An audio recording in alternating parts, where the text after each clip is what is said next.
And good morning, everybody. We are live. Congratulations. You made it through the week. Pull up a chair and join us today. If you're new here, welcome. This is the Food Safety Chat Live. My name is Bryan Armentrout with the Food Leadership Group.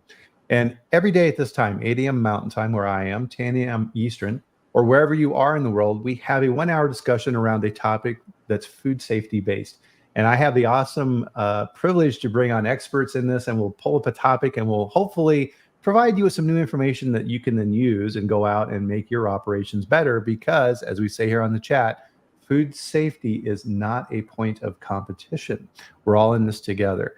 So with that, one of the things that we love to do here on the chat is put where in the world you're at. I'm in Loveland, Colorado, where the snow is coming. They're saying it's going to be starting here tonight.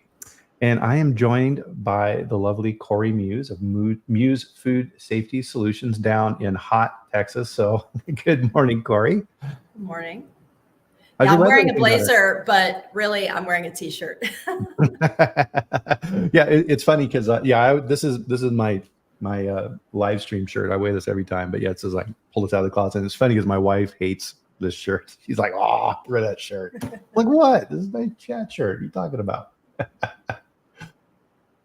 And let's see. So with that, everybody come, join us here and let us know where you're at in the world. And this one really, I think for today's chat, Cori, it's a worldwide chat, right? Because this impacts everybody from what we're talking about. But before we dive in, everybody, please join us for a sip of your favorite beverage. Cheers. Cheers. Tim in lovely Nashville. I'm sure you're enjoying that much more than Minnesota, although Minnesota's had a very, very mild winter so far from what Cara and Jill are saying up there. So hopefully we're not punished here later in the year for the mild winter, because it's been pretty mild for Jim. About Cara Mickelson that you Yes. have on your show. I'm just curious if she's related to Bill Mickelson, who is my commercial landlord in Wisconsin. I don't know. The name's the same. They're up north. I don't know. I've always wondered when I see her name, I'm like, I wonder if she's related to Bill at all. He's a big developer. Yeah, we'll have that. Well, it's funny because, brief segue on that. So Armentrout, right? Not exactly a common name. We're all related in one way or another. And my family's from Iowa. But originally in the 1700s, the family came from Germany. It was Armentrout. And a lady came across with her 4 children. And then it kind of went from there. So if you're in Virginia, and so when I was with Whiteway, we have a plant in Mount Crawford, Virginia, and you open up the phone book and there's oodles of Armentrout, which is really weird. The only other Armentrout I've ever seen like on TV is on Breaking Bad. Mike, kind of the guy he used to be on a cop show. His character's last name was Armentrout or something like that. So it was like, that's claim to fame there. But it's a last name that is when you're a kid. We were kind of talking about kids in school earlier before we got on. It's kind of one of those names that just lends itself to nicknames. So I had my fair share. When I was a kid, my nickname was Fish. Fish. Yep. And that's a very fortuitous segue into our topic, which is food fraud. Right? And so part of this, Cori, I think a lot of times people kind of get these different categories: food fraud, food security, food defense, all these type of things confused. So what is, I guess that's a great place to start, is kind of define our terms. How do you define food fraud? Yeah, because even as an auditor, you'll see this when you go through the different sections that you're talking about and you ask for a risk assessment or a vulnerability assessment, and it's all the same. And they're like, here it is. And it's their it's usually the food defense assessment. So what is the difference? I would say defense is more defending your property, defending against intentional outside sources messing with the food. Food fraud, I think, could go one of two ways. It could be your supplier is completely deceiving you and you really have no knowledge of that, or maybe you're in cahoots with your supplier, but it's a very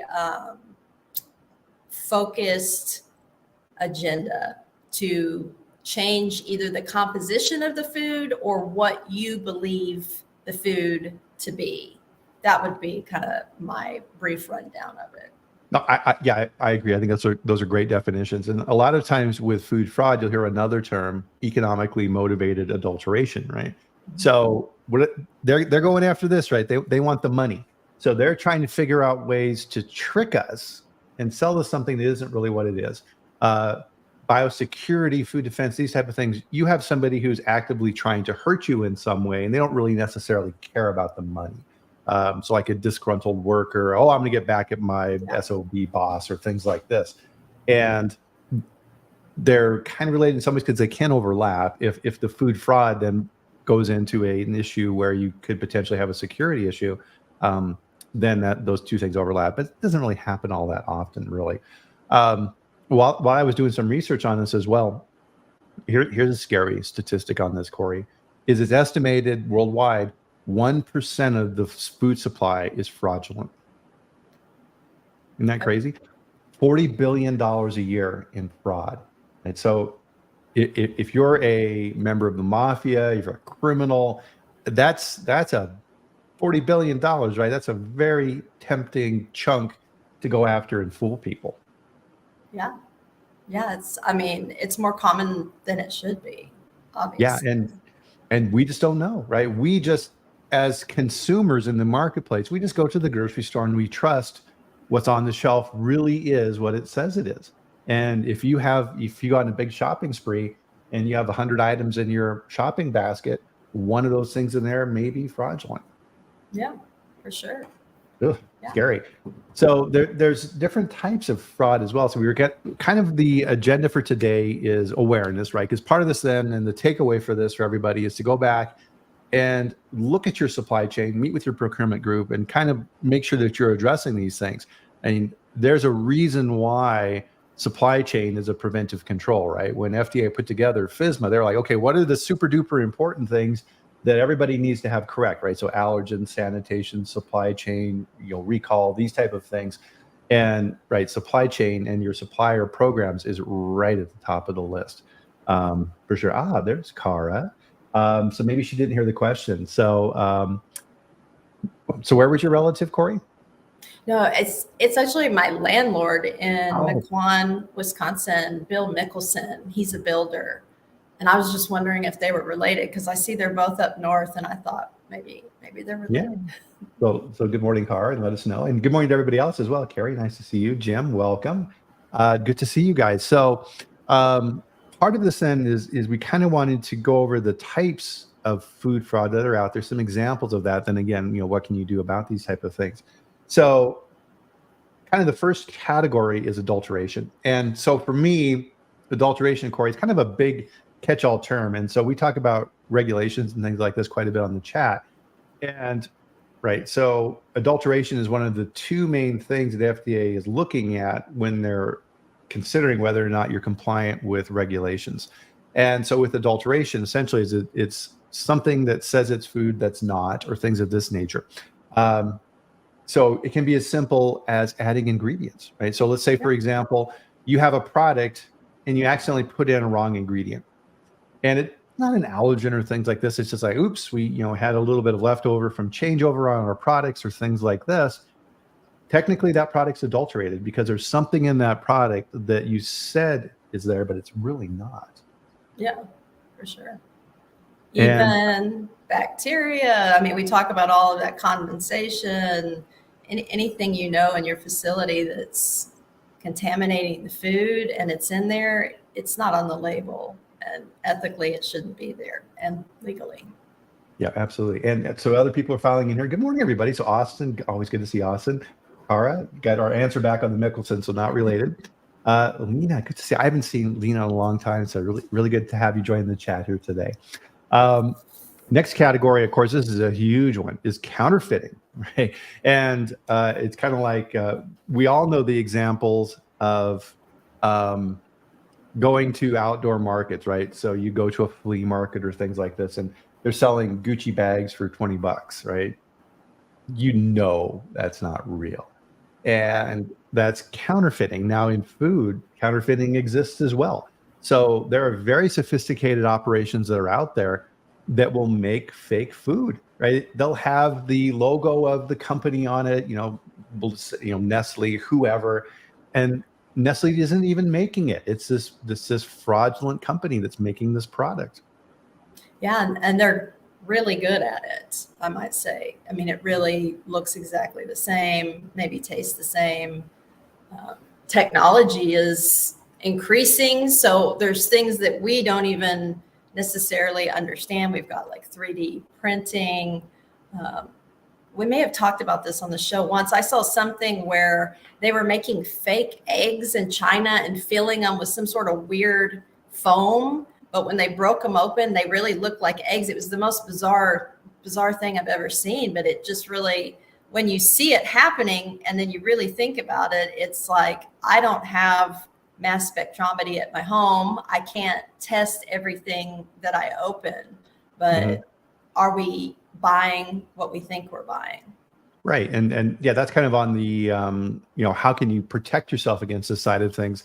And really from a consumer standpoint, other than common sense, right? And being a very observant on what you're buying and where you buy it from, right? We would never, there's those old jokes, right? You're walking down the street in New York City and the guy in the trench coat opens up his coat, right? And he's got the watches. You would never buy food from people like that. Why don't you take these things into consideration when you're doing these things? Mislabeling, right? So we talked a little bit about how this overlaps with like adulteration and things like this, but just mislabeling the product, in some ways that's done intentionally. So if they have, let's say a chocolate product and they're labeling it at a higher cocoa percentage when it's really not, right? That's mislabeling, and that technically is adulteration as well, and misbranding too, right? I've been seeing that a lot with the recalls lately with the dietary supplements. It looks like the FDA is testing a lot of those supplements and coming back and saying, hey, the content does not meet what you say it meets, or it has other things in it that you say that it doesn't. Maybe it's a supplement, but it's got diclofenac or something that's a prescription drug in it. Yeah, exactly. And we were talking a little bit about this whole issue with mislabeling here a little bit before. And it's absolutely crazy. I mean, what people will do associated with this. So people who don't understand the regulations will make all these insane, crazy claims. And you'll see this on Amazon, right? Look up, different supplements and things of this nature. Buy this weird herb. It will cure cancer and make your vision as good as an eagle's or whatever else, right? And you're like, Yeah. Really? And on Amazon, you have to be really careful there too, because they will have other companies then will put in fake reviews for those products and say, Yes. Oh my God, I tried this and it's amazing. And I can't believe how well I see now. They're fake, all fake. Oh, I know. I mean, that goes in with the consumer education too. And it's just really hard to get consumers to fathom that us nerds are trying to help them. We're not trying to kill the fun, but these are real issues and you should look out for them. And most consumers just think, no, it's such and such company and they would never hurt me. Yeah. Well, and a lot of times too, as a consumer, I will buy something like this on Amazon and then I hit, buy or whatever. And then you look at the shipping to see when it's like, we'll ship in 10 days from China. And you're like, oh, I didn't know that. Right. Yeah. You got to look at where it's who you're buying from and who it's distributing. And if it's not distributed from Amazon, it is a crap shoot for sure. Yeah, you're guessing, right? And so part of what I'll look for is things that are too good to be true. And this is kind of a theme with this as well, is if I'm looking at buying something, and we're talking generically, but this doubly applies for food, is if I go in there and I look at those ratings and it's a perfect 5-star and there's 125, it's like highly doubtful. I'll give suppliers, because a lot of times people are just, a pain in the butt. And if I'm up to a 5% 1-star, it's like, oh, okay, right. If it gets above that, it's like, all right, there probably is some legit stuff. But a lot of times when you read the 1-stars, it's like just someone who doesn't know how to use it or is just stupid. Exactly. Like, okay. But I always, if it's a perfect 5-star, my warning bells go off. Yeah, and also, I mean, the placebo effect and things like that, like people do a review, they get the product, that one day they're happy, and then they don't come back to do the follow-up review of, oh, by the way, this stuff gave me diarrhea, or, you know, it wasn't really what I thought it was, or it seems it wasn't what I thought it was. There's a lot of counterfeiting on Amazon. There's been a lot of documentaries about how easy it is to get counterfeit product on Amazon. Oh, absolutely. So there's a price to pay sometimes for that convenience, for sure. Tim brought up here as well, right? Allergen risk. Oh my goodness, right? There's a very famous case of spice. We'll talk about, you know, different types of categories of products, but we'll bring this one up now. Ground spices are riskier than whole spices. There was ground cumin coming from India, right? Another watch out, right? Where you need to be careful. And somebody got the bright idea in that supply chain that, oh, okay, hey, look at all these. We have these peanut hulls that we can grind up and add in the spice and dilute it. And now our 50 pounds of spice is 75 pounds. Woohoo, making money. And they didn't even think about the allergen risk because they didn't even know, right? So now all of a sudden we had this big issue in the United States with adulterated cumin with peanut protein in it. Right. Tim said, well, we got a testimonial from Tim, so maybe I will buy these eye improvement products now. So his vision has improved. So, all right, I'll get some of that after the show. Substitution of ingredients, as we were talking about. Of course, the giant issue we all think of in food safety is melamine. Right? Oh my goodness, right? And so for those who aren't familiar with this issue, is in China, they were making milk powders and things of this nature. And somebody figured out over there, melamine is a byproduct of chemical manufacturing. It's waste product, no good use for it, these type of things. But somebody figured out that if you put it in products with food with protein, so for example, milk powder or pet foods or things like this, and you do a protein test, it mimics the protein. So they're like, yes. And so they started putting melamine into these products to fake the protein results. What they didn't realize, or maybe they did, who knows, is that melamine then would cause kidney failure. And a lot of people got sick from that, infants, right? It was terrible. A lot of people lost their pets because of it, because the vet had no idea what was going on. And it was a huge, huge issue. Yeah, I remember that was a really big deal. Yeah. Another one is concealment of defects. So there's different ways, people who know the tricks of the trade can do things to make the food look better than it is. So for example, if you're in the grocery store and you see this beautiful tuna steak and it's bright red and you're like, ooh, look at that, that's yummy. Well, is it really that fresh? Maybe, maybe not. There's different techniques that people can use to make food appear better than it really is. Yes. And even I've seen in Latin America, I've seen them spray painting, eggplants and certain fruits so that they'll look more brilliant to sell. And who knows if that paint has lead in it or, the paint in itself is not good, but it could get a lot worse. Yeah, I saw a video online of a third world market, and this guy had like these droopy looking plants and whatever else, and he threw in some water, threw some chemical in there, started bubbling around and doing some stuff, and he pulled them back out, and they were nice and crisp and looking. Whoa, what's going on there? Right? Other food too that is highly prized relative for size, for example. So there was a huge scandal with shrimp. So in the Southeast Asian suppliers of shrimp, they were injecting the shrimp with different types of chemicals or things of this nature to puff them up and make them look bigger than they really were. And so that for them, that's just like printing money, right? So now all of a sudden you've got these higher quality shrimp that are bigger. They're going to get more money for them and they weigh more. So cha-ching. Yes, there's a lot of fraud that goes on in the seafood industry for sure. Yeah. Even where it came from, how it was grown, all that good stuff. Yeah. And the other one is gray market. So what's gray market? Gray market is kind of and we've been talking about this with Amazon and things like this, are secondary markets which aren't necessarily legit. So, for example, let's say criminals steal a load of meat and then they do stuff to it and then they sell it through their channels. There was a huge issue in Europe with horse meat. So horse meat was being sold as real meat, as cow meat or things like this. Right. And so the horse meat was coming from Eastern European markets and then being, falsely presented in England and things like this. And the only way they found this out was through DNA analysis. Yes. Some of those retail chains here in the States do DNA testing for their beef. So that's reassuring for those particular chains. Yep. So part of this, right? So those are kind of the general categories that we came up with. And guys, if there are other categories that we missed during the chat here so far, throw them in the comments and let us know.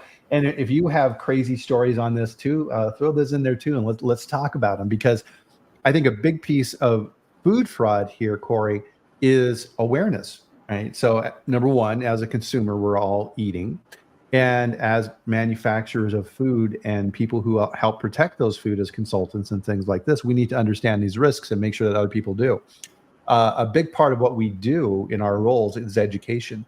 So we probably know more about this than, let's say, somebody working in procurement. Doesn't take a whole lot of time or effort to talk with them to make sure that when they're looking at getting new sources, that they understand these type of activities. And we'll talk a little bit more about that as well. So what are some of the big categories? And part of this is, and I think a good way to think about this, and this is kind of how I do it as well, is food fraud people aren't going to mess around with low value items, right? Where it's really difficult and they have to make a whole lot of it to get their money back. So, those things tend to be lower risk, commoditized products where it just doesn't make a whole lot of sense. They gravitate toward those things that are high value. So here's some on this list that I came up with, and this is a big one, and this is Canada watches this one really closely because this is their national identity, is maple syrup, right? Yeah. Because maple syrup is extremely expensive to manufacture, and anybody who goes out and buys pure maple syrup and you get this teeny little bottle, for $10 or whatever, understands just how expensive this stuff is. And as a result of that, through legitimate channels, we have, imitation maple syrup because, it's like, okay, well, we need to come up with a better alternative for this. So people know how to fake it. Or you could also use some of these tools that we were talking about earlier. So diluting it or taking real maple syrup and adding in the fake stuff and then selling it as good product, right? So again, right, that's mislabeling, misbranding on that. Yeah. Things in the market that are presented as something else that they aren't. And it's kind of funny how these things kind of become accepted. If you go out and you eat sushi or something like this, and you put the little green wasabi stuff on there, in the U.S., unless you're at a really high-end restaurant, that's not wasabi. That's mustard. That's Chinese mustard. That's made to look like wasabi. Real wasabi is a root, and it's very expensive to grow, and the flavor dies off really quickly. So if you're in a really super fancy restaurant, they will actually grind it and prepare it right when you eat it. And so it's interesting how that has evolved, and people call it wasabi and it's not. Yeah, I'm going to throw in one here. Some people get mad at me when I say this, but I raise an eyebrow at Arby's Wagyu beef. Oh, I'm not buying it. That's all I'm going to say is I'm really not buying it. Wagyu beef is very expensive. I've had real Wagyu beef, and I just don't believe that Arby's is serving Wagyu beef for $5-10 a burger. No, yeah, it's funny. As I was preparing for the chat here, I was looking at that particular issue, and there's even rules around what you can call that. So if one of the parents, like if you have a couple cows and they have a baby, if one of the parents has a certain percentage of lineage for Wagyu, they can call it Wagyu. It's not 100%. So there's a loophole we've got here. Exactly. Isn't that interesting how that works? Let's see. I saw a comment here from Austin. Any updates on the cinnamon applesauce story? That's an interesting one, isn't it? So if people on the chat aren't familiar with that issue, most people are, is we have these applesauce products marketed to children that they have found high levels of lead contamination, potentially other things as well, and they're trying to track it back to find out what the heck happened to this. And there have been quite a lot of kids, and this continues to grow, who have been potentially implicated with this issue. It's huge. Was that a fraud issue? We don't know yet. But Frank Giannis on Twitter had posted, kind of a long commentary on this, saying, "Hey, no passing the buck on this," because the manufacturer is saying, "Hey, this came from our manufacturers and we didn't know." Well, shame on you. You should, right? Should have done better due diligence. It's on you. Yeah, and so as part of your hazard analysis, cinnamon is at risk for those type of things, right? It's also for pathogens and things of this nature. So it's really important to understand your supply chain. There was a company I was working with that was looking at buying cinnamon from a supplier, and I started talking with them, and they had no clue. I mean, they were just going out, harvesting it, grinding it up, and selling it. I'm like, well, how are you guys managing pathogens? What are you guys doing for lead and testing and stuff like that? They're like, well, we don't do any of that. Done, right? There was a reason why they were a cheap supplier, right? So you have to be super.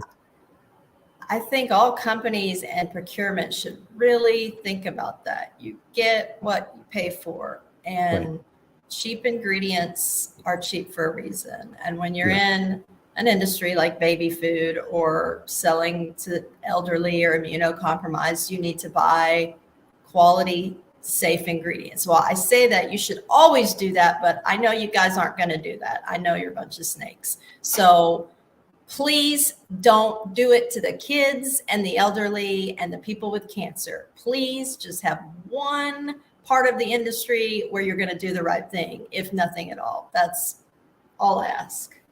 No, that's a really good point. I think that's something that we need to emphasize as well, is in your food safety plans, and you and I have seen this time and time again, when you get to the part in the food safety plan, when you're talking about your intended consumer of these type of things, 9 times out of 10, it says general population.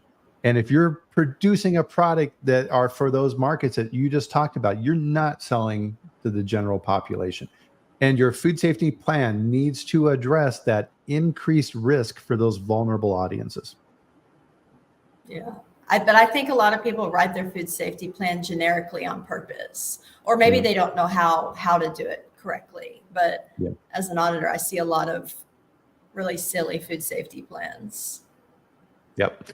And so another big one is another big product that's very expensive. And part of this is origin, right? And where a product is from. And this is a big one, is Parmesan cheese, right? Parma, Italy is Parmesan cheese. And real Parmesan cheese is very expensive, right? It needs to be aged, and you see these pictures, like I got, all the cheese down here on my background here, because I love cheese. If you need to make sure then, if you're buying that Parmesan cheese, it's really from that region. Other types of cheeses, right? And you get back and forth on these relative to these namings, right? So feta is supposed to come from Greece, right?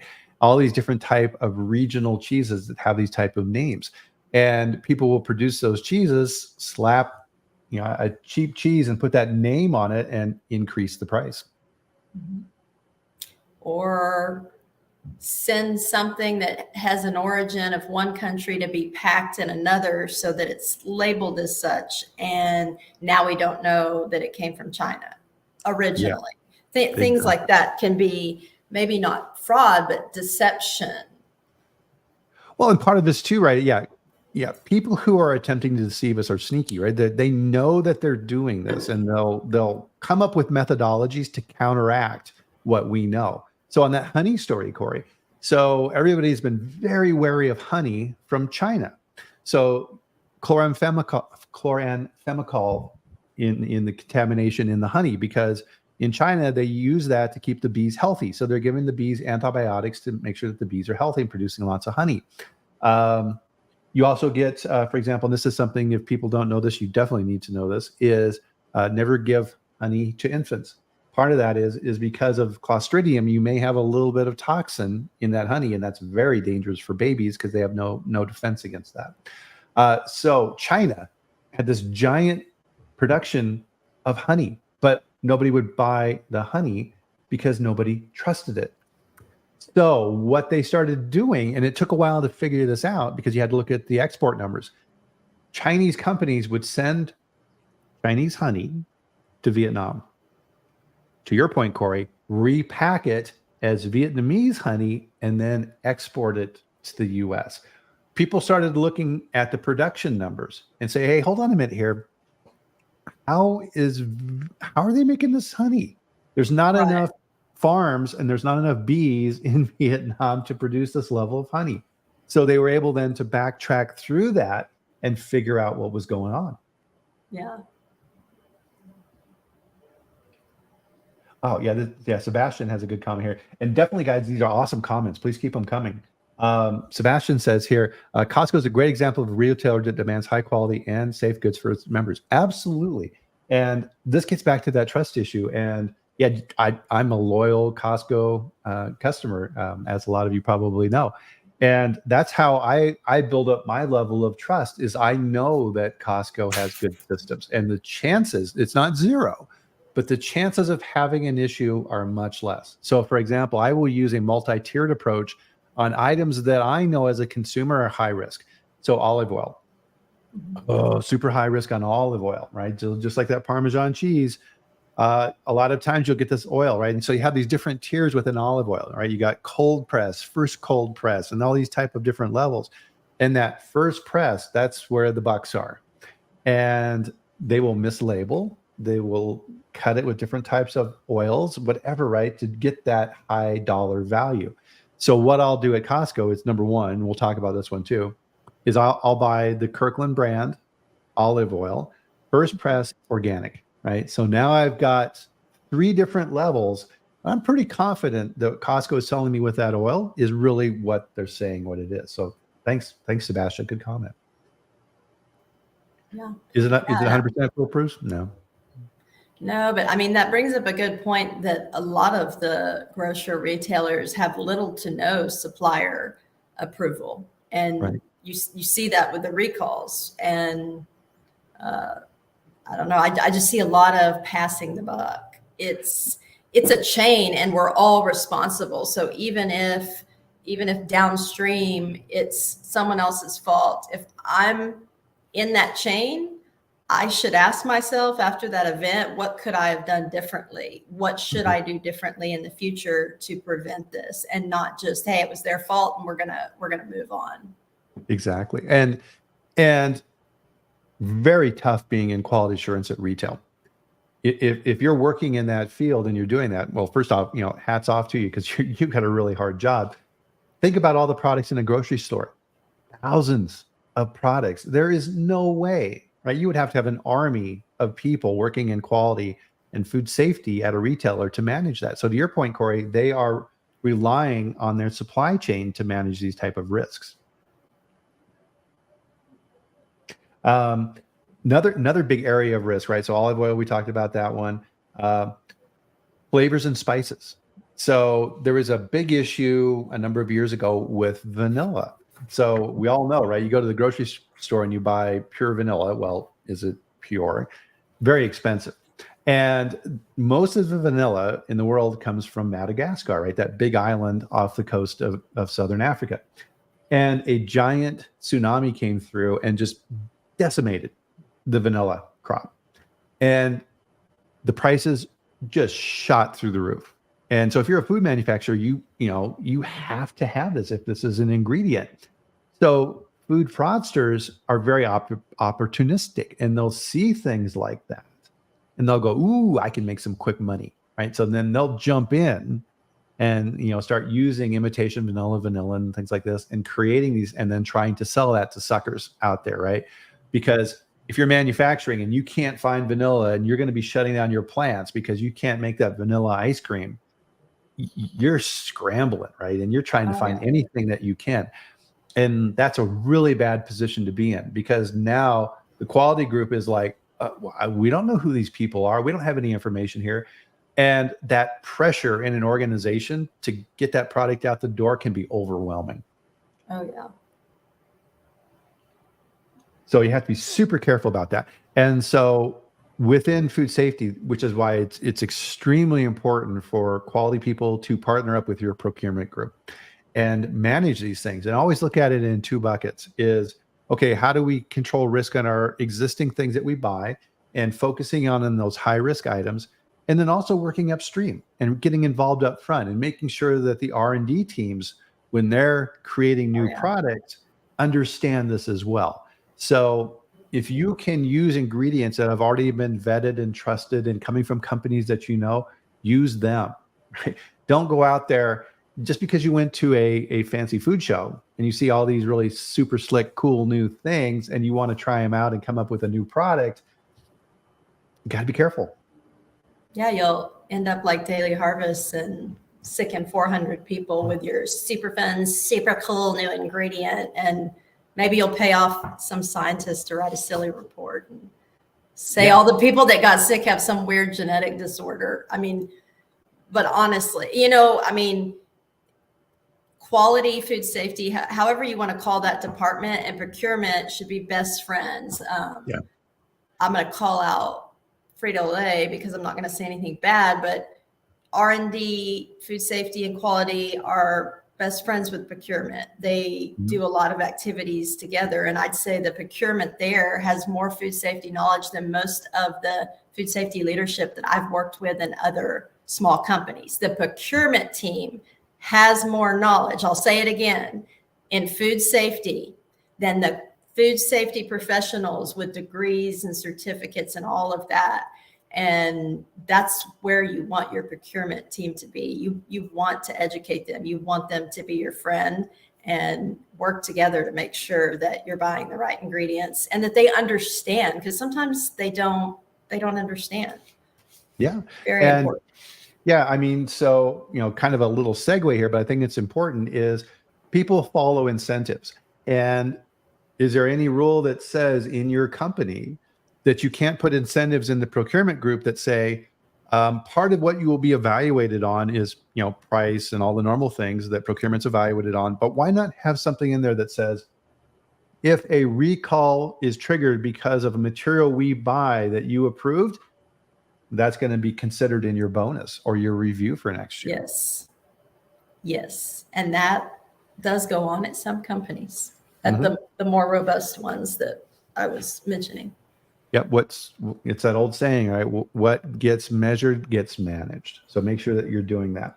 I have a question here from Cori. Thank you for the question. Let's see here what we got. So is there a consumer education piece of this when there appears to be so little tolerance for higher food processes? Oh, that's a good point. There's so much pressure for cutting costs, right? Companies right now are under the gun. And you see politicians that are out there saying, these food companies are taking advantage of the consumers with these high prices and they need to bring their prices back down and stuff like that. Well, how do you do that, right? So we talked, about shrinkflation, where companies will redesign their products, right, to make them smaller and smaller at the same price, which really ticks people off. Or you find cheaper ingredients. And all of a sudden now, Cori, that's a really good point. That risk meter, right, that's going up. It's going up.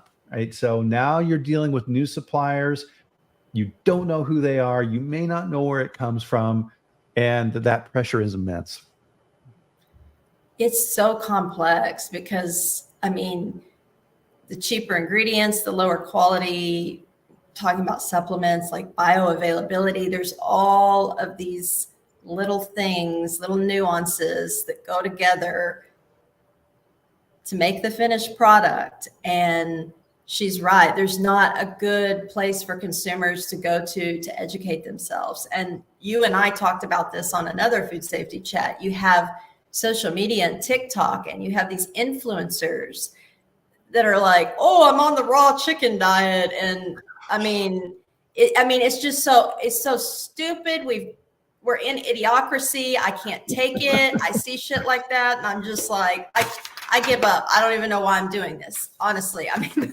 But how do you counter that new age mentality of it's cool to be stupid and I'm a tough guy if I eat raw chicken and I don't die, or I eat leftover rice on the counter for a week and I don't be serious. And then you have people like us that are trying to educate how do we bring the two together? Because I saw Felix say there's so much that goes into frauding people. How do we put that energy into fixing the problem? I think part of the problem is that the energy being put into the fraud is by people that I call clown snakes, and they have no ethics, and we're not going to change them. So how do we fix this? We can only do so much on our end as professionals and as companies, but it also extends to the bad players. What do we do about the bad players? Yeah, I mean, and so part of this, right, is you can't fix stupid, right? We've all heard that saying before. And education of the consumer, that's tough, right? Because as food manufacturers, we're in a difficult spot. Regulators will come back to us and say, you cannot blame your food safety failures on the consumer, right? But if the consumer's being a dumbass, okay, you leave your meat out on the counter for a few days and then you get sick. Okay, you're stupid, right? But you can't do that.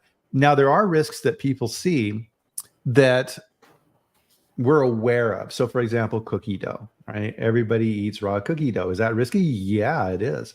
And so food companies have got caught in that before, where it's like, okay, well, you had E. coli in your cookie dough and people ate it. And the food company says, well, why are they eating raw cookie dough? You need to bake it, and then that takes care of risk. And the FDA is like, nope. You cannot sell adulterated product. So even though the consumer is behaving in a way that they shouldn't, you still are responsible. Yes. And I like how some of them fix that by just making it ready to eat or ready to bake.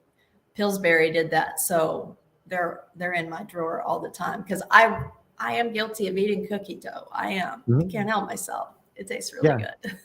Well, and part of it is informed risk, right? We know. Yeah, there you go. And so we kind of had that advantage in that, we're healthy adults. We understand the risk.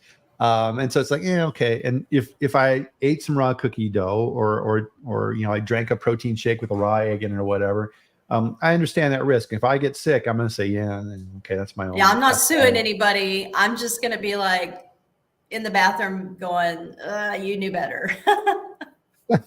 Felix asked an interesting question here. Has anyone actually ever met a food fraudster? With some instances, you think they'd be everywhere, right? I haven't met any personally, right? But there are examples out there on the internet. I was trying to find this to prepare for this, and I couldn't find it, which I was like, bummer. But there was an issue with a juice manufacturer, and they were fraudulently adding in high fructose corn syrup in, right? So they were cutting the product with this, adulterating it to make it cheaper. And FDA went in with cameras. They found out about this, and this juice plant had a secret hidden room, and it was fancy, right? So in the dead of night, these trucks would come in and deliver this syrup, and they would pump it into these secret tanks in this secret room, and then they would bleed it into the product. So they had this secret door that they opened in the silo room, and they went in there, and it was just like, wow, right? And so they were showing these guys get arrested and carted out of there. So for me, Felix, that's kind of the closest example, right, where you're actually seeing them on camera, of these fraudsters. Let's see another good one, right? So we kind of talked about spices. It's always, number one, spices have a variety of different risks and a very long, complicated supply chain. And whole spices, as a general rule, are safer than ground spices. So whole black pepper is safer than ground pepper. Why? Because our cumin example, right? They can add stuff into that you don't know is there. They're cutting that product. High price items, right? So here's a good one. Coffee, right? Here is our single sourced Ethiopian coffee picked on the sides of this one particular mountain by this family of 10 people, and it's being sent directly to you. Really? Wow, that's pretty amazing. How are you getting away with that? And they're charging incredible amounts of money for that. So anytime you have high value, high prestige type items, wine. Oh my goodness, wine. And certain countries have a bad reputation for fraud in the wine industry. Italy. Italy has a bad reputation. I like wine, and I avoid Italian wines, especially when you get to the high end Italian wines, right? So this super Tuscan for $60 a bottle, is it real? I don't know. Yeah. Hard to say. So, I mean, and that kind of says too, like about deceptive marketing and the understanding of the consumer. So we may not be diluting the olive oil, but like, let's say some of the lab grown meat and they show the big commercials with the giant reactors, right? They're not making the meat in those giant reactors. It's not possible. They're making them in little tiny test tubes by hand. And it's really gross. It's really grotesque. They don't show it in any of the marketing because no one would want to eat it if they saw it. So my question is that fraud? And to me, I think it is. If I think that you are brewing my beer in giant vats at Miller, you know, and I find out you're doing it in your basement with rusty equipment, and that may not be like an apple to apple comparison, but I paid for it to be manufactured in that facility with the QMS and the experts and XYZ and the big show, like at Jurassic Park that you put us in and you showed us the video and we're like, oh, this is cool. This is great. And then I sit down to eat and I eat it and I find out later that's not what it was, or it's not how it was made. To me, I still think that's fraud. Yeah. And I need to send you, I'll put it in the comments when we're done. There's this TikTok, Instagram reel from some cooking show where it was like you name 3 ingredients and somebody cooks a meal and then you feed it to everybody and you say, which ingredient do you think I used? And the guy, I'm going to get it wrong, but he named, let's just say he said cat hair. He said something else egregious. I don't know, anchovies. And then he said human flesh. And all of a sudden, everyone that ate was like, you could tell they were sickened, but they were looking at each other going, no, this can't be right. This, you know what, this can't be right. And the thing that kind of cracked me up is that they all looked at each other and they said, oh no, it's cool. We cleared it with legal. And it turns out it was human flesh. And I mean, I laughed. I made a comment like, oh, I've worked at places like that before. Like that phrase, we cleared it with legal. I don't know how they cleared it with legal, but I would be so mad if I entered into something like that and they fed me human flesh. So, you know what I mean? Like deceit is fraud in my mind as well. Just deceiving somebody about what it is, how it got there. I don't want to get too derailed. I have even grosser stories than that I've seen where they make products and they tell you that it was made from body parts that are gross. We'll just say that. But they've already put it on their face. There's like one with Steve Harvey. He puts this cream on his face and then they tell him it was made from a body part.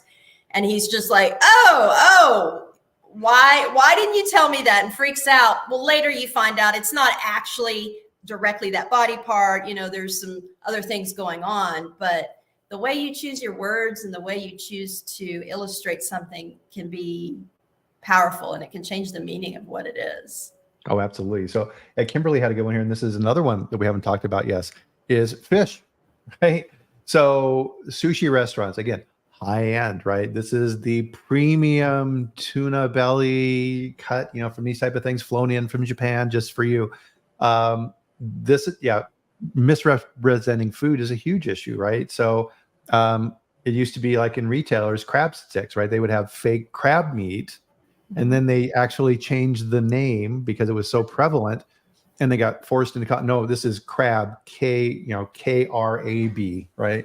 It's not real. It's like there was, so everybody understands now, hopefully, that that's not really crab meat. It's fish that's been manipulated and pressed around to make it look and taste like crab meat, but it ain't that, right? So again, with trust, you have to trust that sushi restaurant that you're going to, that's high end and these type of things, that they're actually doing what they do.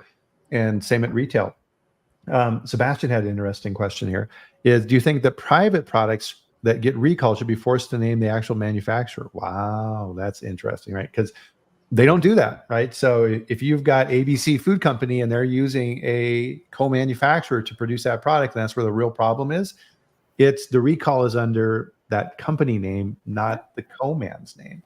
There would be definite advantages to that, because if I'm a food manufacturer and I'm considering using that co-manufacturer and they're tied up in a recall, I want to know that.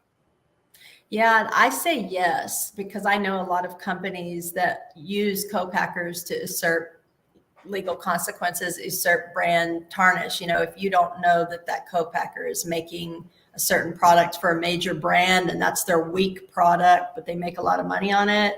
Yeah. That's a little deceptive. And if that company's having multiple recalls, I would want to know, because I think it would be reflective of their overall systems. Yep. And so another example, and we'll get into kind of the mitigation piece of it here because we're running out of time, is anytime there's a new market that kind of pops up, you need to be extra careful.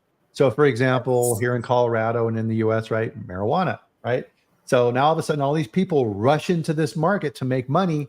Yes. What do they actually know about food protection, food safety, standard of identity? Probably very little, right? It's like your beer example, Cori. I mean, so you may be, I'm gonna get into the craft brewing market and make a lot of money making these single brew. Do they really understand all the elements that they need to? Probably not. Cannabis experts, yeah. So on the mitigation side of this, right, how can you protect yourself, right? We've been talking that a lot here, and your company. And number one is you have to know your suppliers. You have to, and build relationships with them so that you understand where it is they get their products and things like this. Those relationships are gold. Anytime somebody comes in new that you don't know, you have to assume that there's problems, and you have to go out there and root those things out. And you have to evaluate that. Part of the conversation I've had with procurement in the past is, oh, hey, you're looking at this new supplier. Oh, no, it's okay. We're getting pre-shipment samples. Well, how in the hell do you know that that pre-shipment sample is the same stuff that's showing up your plant? Exactly. You don't. Austin, organic, right? We didn't talk about organic. That was on the list too, right?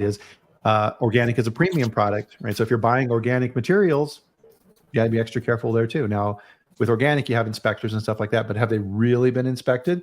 There are issues like with GFSI certifications and organic and things like that, fraudulent certificates, right? Oh no, this is all organic and good.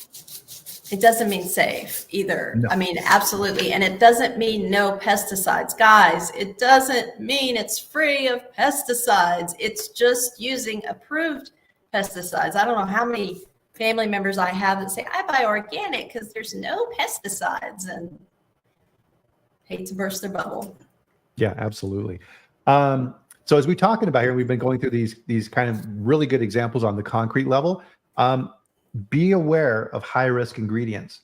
So you need to keep a close eye on the market. And this goes back to what you were talking about, Cori, is you need to be married at the hip with procurement, right? So that you know what they're doing, they know what you're doing. Yeah, absolutely. Procurement is incredibly valuable in this process. They have market insights and they know people and these stuff that you'll never know, right? And you need to rely on them for helping on these things. And take them with you when you go on audits. Like, there's nothing better than having an angry purchasing person with you because you've disqualified a supplier, than taking them to one of these horrible places and them seeing. You wouldn't believe the people I've been like, oh my gosh, like, yeah, they respected me after that because they started to see they themselves don't find that acceptable. So there's a lot of detachment when you don't go physically look at these suppliers. Yeah. I had a conversation one time with a supplier that we were looking at purchasing from, and they were in the Philippines and they had sent over their food safety plan. I looked at it, I had questions. And so I called and started talking with this guy. And after about 5 minutes, he said, Hey, Bryan, I'm going to be honest with you. I just put this together with a local university student because I want to sell in the US market. I don't have any answers for you. Wow. Right. If you just accept that paperwork at face value, you would never have found that out. FSVP is scary right now because a lot of it is just paperwork, like you're saying. And a lot of the calls we get, watch the imported food. And if you're a food manufacturer, do your FSVP and watch that food that's coming in like a hawk, because they've been running wild all these years and we're just now cracking down on them. And the things I see are egregious. Yeah. Number one category for FDA for issuing nonconformances, foreign supplier verification. Don't forget to check the import regs, right? Yes. So not the regs, but the import laws of people, who get detained or things like this, or are turned away from bringing product into the U.S. You need to know that. Country of origin, right? So we're talking about that piece of it now. Is there's more fraud in certain countries than others. So if you're buying milk products from India, whoa, you got to be super, super careful, right? And there's lots of issues in India with fraud associated with milk, and you need to understand that. We talked about honey from China. There's certain markets out there in the world you have to be super careful with. And that scream and deal may not really be a deal. There's certain markets that you have to deal with. So a lot of the mineral supplements or vitamins and things like this are manufactured in China now. You may not have other options. So you need to put together a plan on how you're going to make sure that what you're getting is actually what it says. Opportunity. So what do I mean by opportunity? Is how many links are in that supply chain? So if you have to go from the grower to a distributor to a forwarder to a warehouse to and there's 10 different steps in between, that means all those opportunities, someone can go in there and mess with that. So you need to understand that. And sometimes it's designed that way, especially when you're dealing with foreign suppliers. You really, really have to be careful, because even in doing all your due diligence, mistakes are made and things happen. I have lots of stories. Oh, yeah. You have to understand as well. So a lot of companies, big and small, have to deal with brokers and distributors that represent these products. You need to understand that supply chain.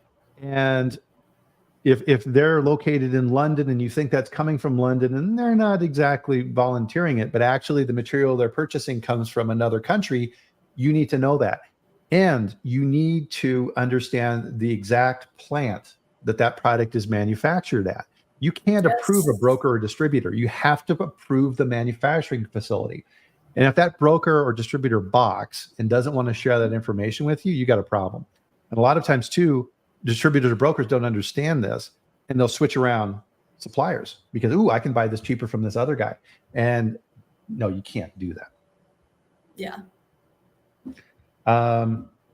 Like what we're talking about right here, and this is where I think the chat is super valuable as well. So hopefully we've got some gears going in your heads, is keep up on these issues, right? We are dealing with an active adversary who is trying to fool us, right? Because that's how they make their money. Criminals are never going to go away, right? And they're actively out there trying to find the next way to hoodwink us. So we have to be up on this as well. It's kind of like what Felix is saying here as well. Is like, okay, catch me if you can, right?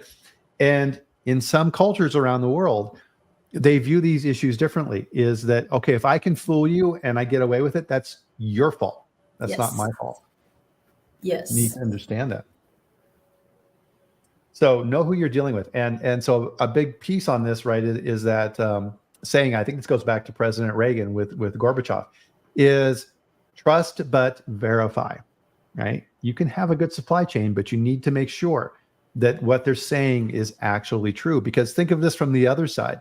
When FDA or whatever regulatory agency shows up, you need to prove to them, right? Preventive control, supply chain preventive control. You need to prove to them everything that we're talking about here today.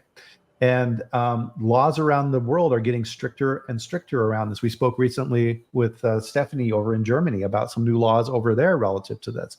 So it's being cracked down on. You need to understand this. Definitely. So part of this, right, and this is where I think a lot of people get overwhelmed with food fraud. This is kind of a good way to kind of summarize our conversation here today, Cori, is you can't test for everything, right? You'll go bankrupt if you do that. Oh, yeah. So you need to put together a strategic plan, working with, again, your procurement group, other people in the supply chain who are involved in this process, to put together a rational program for this. And if you have a new supplier that you need to use and you're not very familiar with them, you need to be much more aggressive in verification to make sure that these guys are sending what you're supposed to be sending to you. And after you develop that trust with them, then you can start dialing that back down. But pretty much if you assume that what's coming into your plants, and again, 1% worldwide is fraud, $40 billion, the chances of something coming into your plant, pretty good. So you need to be active around this and making sure that you're dealing with this. Yeah. Yeah. And speak up. Yeah. Oh, absolutely. Let other people know what you're finding out there, right? So we need to be active on our side to say, hey, heads up, guys. There's an uptick in fraud on these type of areas, right? And so John Spink up at Michigan State, right? He deals a lot with food fraud. Dial in, plug into what's going on out there relative to these type of things. You have to constantly keep up on this. Yeah, for sure. Because like you say, it's not a secret. So attend things like these, be collaborative, pay attention in the industry, and share information. Don't feel like I have a secret. You don't have a secret. We all know. Absolutely. So great. So with that, unfortunately, guys, we're out of time already. So let's close out the chat. So first off, fantastic comments, everybody. Thank you. I love it when we get this type of interaction. And I really appreciate you taking the time. An hour out of your busy week is a lot. So we really appreciate you joining us here today for the chat. And with that, thank you, Cori, as well. Always great sharing your expertise. We'll have with this the closing out of our chat for today. And we will be back here next week, of course, at the same time. So 8 a.m. Mountain Time, 10 a.m. Eastern, or wherever you may be in the world. And we live stream on LinkedIn, YouTube, and Twitter. So please join us for the next chat next week. In the meantime, you did a great job this week. Have a fantastic weekend, and we'll see you back here next week. So thanks, everyone, and thanks, Cori. Enjoy your weekend. Thanks, everyone. Bye.